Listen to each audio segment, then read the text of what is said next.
The National Weather Service in Fort Worth has issued a severe thunderstorm warning for eastern Ellis County in north central Texas until 6 p.m.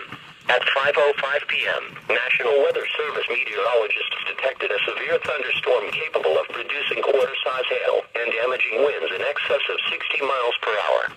This storm was located 4 miles west of Palmer, moving southeast at 15 miles per hour. The severe thunderstorm will be near Palmer around 5:15 p.m., Edison Park Low around 5:30 p.m., Palmer around 5:55 p.m. This will impact Interstate 35 east between mile markers 403 and 404. For your protection, move to a sturdy shelter until the storm has passed.